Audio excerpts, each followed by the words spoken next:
সেদিন ছিল বিয়ের ডেট। সকালবেলা ঘুম থেকে উঠেই বুঝে গেছিলাম আজকের দিনটা আমার মোটেও ভালো যাবে না। কারণ কোন বাড়িতে সানাই বাজছে এটা জানলেও সেই বাড়িতে ঢোকার অনুমতি আমাদের নেই। সারাদিন যেমন তেমন গেলেও সন্ধেবেলায় যখন জানতে পারলাম মা আর বোন বিয়েবাড়ি যাচ্ছে, তখন আর নিজেকে আটকে রাখতে পারলাম না। বরমশাইয়ের গলা ধরে ঝুলে পড়লাম। একটাই আবদার, আমাকেও কিছু একটা ভালো মন্দ খাওয়াতে হবে। আর আমাদের দুজনের কাছেই ভালো মন্দ বলতেই হয় গরম ভাতে মাটন কষা, না হলে এক প্লেট গরম গরম বিরিয়ানি। আহিরিস রেস্টুরেন্টটা খুলেছে বেশ পুজোর আগে আগে, কিন্তু এখানে কিছুই কখনো ট্রাই করা হয়নি। তাই বর্মশাই বলল এখান থেকেই বিরিয়ানিটা আনা যাক। এক প্লেট মাটন বিরিয়ানির দাম নিয়েছিল 280 টাকা। একটা ইয়াব বড় সাইজের আলু, সাথে এক পিস মাটন, কিন্তু ডিম দেয়নি, সাথে শসা আর পেঁয়াজ দিয়েছিল।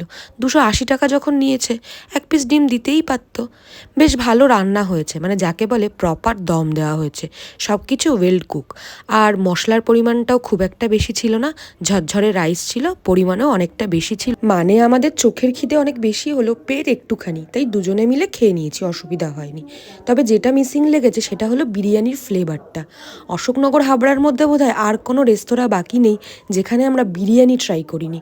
প্রতিবার পেট তো ভরে যায় কিন্তু মনটা ভরে না, বুঝলে? এটাই একটা অসুবিধা।